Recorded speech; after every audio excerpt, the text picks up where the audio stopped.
Hello friends, स्वागत है आप सभी का हमारे YouTube channel focus all exam पर। आज की इस वीडियो में हम लोग उत्तर प्रदेश पुलिस कांस्टेबल के लिए सामान्य हिंदी का प्रैक्टिस सेट नंबर 7 को कंप्लीट करने वाले हैं।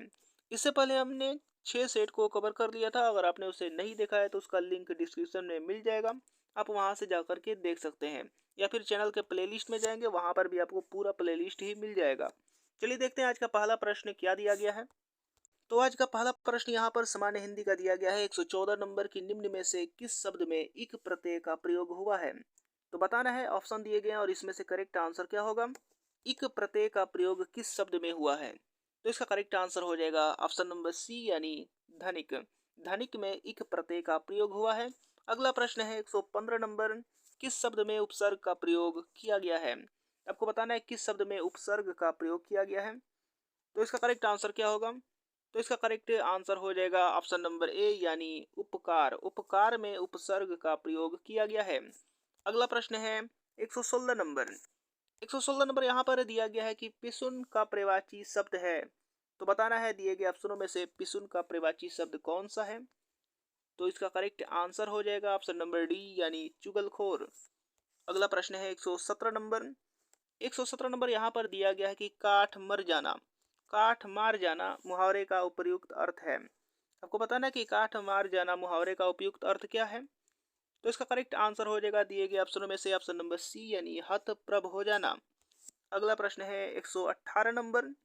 118 नंबर यहाँ पर दिया गया है कि उड़ना शब्द की भाववाचक संज्ञा है। आपको बताना है कि उड़ना शब्द की भाववाचक संज्ञा क्या है। तो दिए गए ऑप्शनों में से करेक्ट आंसर हो जाएगा ऑप्शन नंबर सी यानी उड़ान। इसके बाद अगला प्रश्न यहाँ पर 119 नंबर दिया गया है कि निम्नलिखित में समुदायवाचक विशेषण कौन सा है। तो बताना है समुदायवाचक विशेषण कौन सा है दिए गए ऑप्शनों में से। तो इसका करेक्ट आंसर हो जाएगा ऑप्शन नंबर बी यानी चारों। चारों जो है वो समुदायवाचक विशेषण है। अगला प्रश्न है 120 नंबर की तन शब्द का लिंग निर्धारित कीजिए। तो तन शब्द का लिंग कौन सा होगा दिए गए ऑप्शनों में से। तो इसका करेक्ट आंसर हो जाएगा ऑप्शन नंबर ए यानी पुल्लिंग। पुल्लिंग होता है तन। अगला प्रश्न देखते हैं 121 नंबर। 121 नंबर दिया गया है कि निम्नलिखित में से कौन भारोपीय परिवार की भाषा नहीं है। तो आपको बताना है कि भारोपीय परिवार की भाषा नहीं है। तो इसका करेक्ट आंसर हो जाएगा दिए गए ऑप्शनों में से ऑप्शन नंबर डी यानी मलयालम। अगला प्रश्न देखते हैं 122 नंबर। 122 नंबर यहाँ पर दिया गया है कि निम्न में से कर्तवाच्य वाक्य का चयन कीजिए। आपको कर्तवाच्य वाक्य का चयन करना है दिए गए ऑप्शनों में से। तो इसका करेक्ट आंसर बताइए। तो इसका करेक्ट आंसर हो जाएगा ऑप्शन नंबर ए यानी मोहन पुस्तक पढ़ता है। मोहन पुस्तक पढ़ता है, ये कर्तवाच्य वाक्य का एग्जाम्पल है। अगला प्रश्न देखते हैं 123 नंबर। इसके बाद यहाँ पर 123 नंबर दिया गया है कि एक ही वाक्य में जब एक से अधिक उपवाक्य शब्द तथा वाक्यांश रूप में प्रयुक्त होते हैं तब किस विराम चिन्ह का प्रयोग किया जाता है। तो बताना है किस विराम चिन्ह का प्रयोग किया जाता है दिए गए ऑप्शनों में से। तो इसका करेक्ट आंसर हो जाएगा ऑप्शन नंबर ए यानी अल्प विराम चिन्ह का प्रयोग किया जाता है। अगला प्रश्न देखते हैं 124 नंबर। 124 नंबर यहाँ पर दिया गया है कि निम्न में से कौन सा पश्च स्वर है। तो पश्च स्वर कौन सा है दिए गए ऑप्शनों में से बताना है। तो इसका करेक्ट आंसर हो जाएगा ऑप्शन नंबर ए यानी आ। अगला प्रश्न देखते हैं 125 नंबर। इसके बाद यहाँ पर 125 नंबर दिया गया है कि अनुनासिक व्यंजन कौन से होते हैं। तो दिए गए ऑप्शनों की सहायता से आपको बताना है कि अनुनासिक व्यंजन कौन से होते हैं। तो इसका करेक्ट आंसर हो जाएगा ऑप्शन नंबर ए यानी वर्ग के पंचम अक्षर को अनुनासिक व्यंजन कहते हैं। अगला प्रश्न देखते हैं 126 नंबर। 126 नंबर यहाँ पर दिया गया कि कैंची शब्द है। आपको बताना है कि कैंची किस प्रकार की शब्द है। तो ऑप्शनों में से करेक्ट आंसर हो जाएगा दिए गए ऑप्शनों में से ऑप्शन नंबर बी यानी तुर्की। तुर्की शब्द है 126 नंबर का जो ये आंसर हो जाएगा ऑप्शन नंबर बी तुर्की। अगला प्रश्न देखते हैं 127 नंबर। निम्नलिखित में से कोयला का बहुवचन रूप क्या होता है। तो बताना है कि कोयला का बहुवचन रूप क्या होगा। तो ऑप्शन दिए गए हैं और इसमें से करेक्ट आंसर बताना है। तो इसका करेक्ट आंसर हो जाएगा ऑप्शन नंबर डी यानी कोयले। अगला प्रश्न देखते हैं। अगला प्रश्न दिया गया है यहाँ पर 128 नंबर की श्याम आया है। तो श्याम आया है वाक्य का काल है, आपको काल बताना है वाक्य का।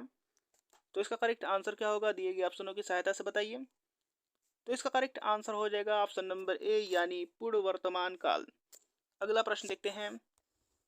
अगला प्रश्न यहाँ पर दिया गया है 129 नंबर के नीचे दिए गए वाक्य में रेखांकित भाग कारक की किस प्रकार की विभक्ति है, ज्ञात कीजिए। राहुल ने खाना खाया। तो आपको बताना है कि इसमें कारक क्या है। तो ऑप्शन दिए गए और इसमें से करेक्ट आंसर हो जाएगा ऑप्शन नंबर बी यानी कर्ता कारक। अगला प्रश्न है 130 नंबर। 130 नंबर यहाँ पर दिया गया है कि नीचे दिए गए वाक्य में क्रिया ज्ञात कीजिए। गाय बछड़े को दूध पिला रही है। तो आपको बताना है कि कौन सी क्रिया है यहाँ पर। तो इसका करेक्ट आंसर हो जाएगा ऑप्शन नंबर बी यानी द्विकर्म क्रिया। अगला प्रश्न है 131 नंबर। 131 नंबर यहाँ पर दिया गया कि छात्र स्कूल गए थे। इस वाक्य में भूतकाल का कौन सा रूप है। तो बताना है छात्र स्कूल गए थे, इस वाक्य में भूतकाल का कौन सा रूप है। तो दिए गए ऑप्शन में से करेक्ट आंसर बताना है। तो इसका करेक्ट आंसर हो जाएगा ऑप्शन नंबर ए यानी पूर्ण भूतकाल।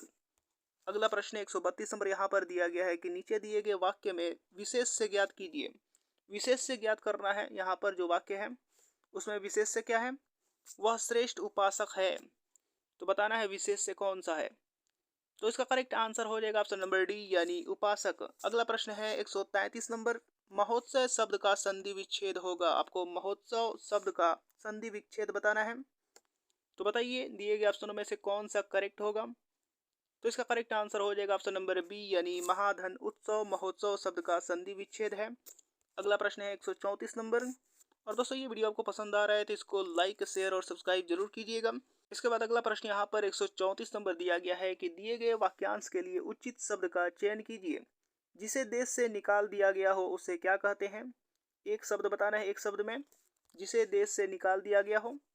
तो दिए गए ऑप्शनों में से करेक्ट आंसर हो जाएगा ऑप्शन नंबर बी यानी निर्वासित।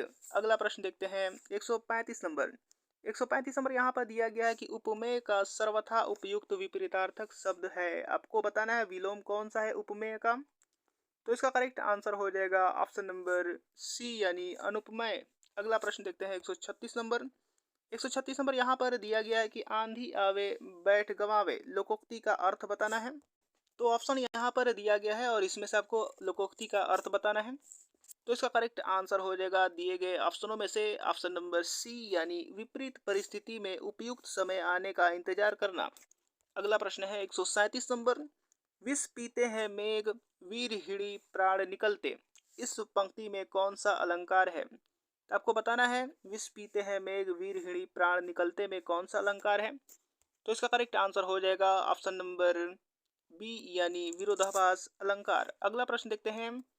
अगला प्रश्न यहाँ पर दिया गया है 138 नंबर की सर्प मेढक सिंह घोड़ा वानर हाथी आदि को समझाने वाला शब्द है। तो बताना है इन सब को समझाने वाला शब्द कौन सा है। तो इसका करेक्ट आंसर हो जाएगा ऑप्शन नंबर बी यानी हरि। अगला प्रश्न है 139 नंबर। इसके बाद अगला प्रश्न यहाँ पर 139 नंबर दिया गया कि आद्य अद्य शब्द युग्म के सही अर्थ भेद का चयन कीजिए। तो ऑप्शन दिए गए और इसमें से आपको बताना है कि सही अर्थभेद कौन सा होगा। तो इसका करेक्ट आंसर हो जाएगा ऑप्शन नंबर सी यानी पहला और आज। अगला प्रश्न यहाँ पर 140 नंबर दिया गया है कि निम्नलिखित में से अशुद्ध वाक्य है। अशुद्ध वाक्य छांटना है दिए गए ऑप्शनों में से। तो कौन सा अशुद्ध वाक्य होगा। तो इसका करेक्ट आंसर हो जाएगा ऑप्शन नंबर ए यानी वहाँ बहुत से पशु और पक्षी उड़ते हैं उड़ते और चरते हुए दिखाई दिए। ये वाला अशुद्ध वाक्य है। इसके बाद अगला प्रश्न यहाँ पर 141 से लेकर के 145 तक गद्यांश पर आधारित 5 प्रश्न दिए गए हैं। तब हम लोग 146 नंबर को देखते हैं। इसके बाद यहाँ पर 146 नंबर दिया गया है कि मृत्यु को जीतने वाला शंकर यानी मृत्युंजय में कौन सा समास है। तो बताना है कि मृत्युंजय में कौन सा समास है। तो इसका करेक्ट आंसर हो जाएगा ऑप्शन नंबर डी यानी बहुब्रीहि समास है। इसके बाद अगला प्रश्न देखते हैं। अगला प्रश्न है यहाँ पर 147 नंबर की जुगुप्सा किस रस का अस्थाई भाव है। तो आपको बताना है कि जुगुप्सा किस रस का अस्थाई भाव है। तो ऑप्शन दिए गए और इसमें से करेक्ट आंसर हो जाएगा ऑप्शन नंबर ए यानी विभत्स रस का। अगला प्रश्न है 148 नंबर की दोपहर का भोजन कहानी के लेखक हैं। तो बताना है दोपहर का भोजन कहानी के लेखक कौन है। तो ऑप्शन दिया गया और इसमें से करेक्ट आंसर हो जाएगा ऑप्शन नंबर ए यानी अमरकांत जो है वो दोपहर का भोजन कहानी के लेखक हैं। अगला प्रश्न है 149 नंबर की 55 खंबे लाल दीवारें। 55 खंबे लाल दीवारें उपन्यास किसने लिखा है। तो ऑप्शन में से करेक्ट आंसर क्या होगा जल्दी से बताइए। तो इसका करेक्ट आंसर हो जाएगा ऑप्शन नंबर बी यानी उषा प्रियवंदा। उषा प्रियवंदा ने 55 खंबे लाल दीवारें लिखी हैं। अगला प्रश्न यहाँ पर दिया गया है 150 नंबर की लोग भूल गए हैं साहित्य अकादमी पुरस्कार पाने वाले कवि हैं। तो बताना है कि कौन से कवि हैं। तो इसका करेक्ट आंसर हो जाएगा ऑप्शन नंबर बी यानी रघुवीर सहाय। तो उम्मीद करता हूँ कि वीडियो आपको पसंद आया होगा और इसी तरीके के और नए प्रैक्टिस सेट लगाने के लिए हमारे चैनल के साथ जुड़े रहिए। और चैनल को अभी तक सब्सक्राइब नहीं किया है तो चैनल को सब्सक्राइब करके बेल आइकन बटन भी दबा दीजिए। तो मिलते हैं अगले वीडियो में अगले प्रैक्टिस सेट के साथ।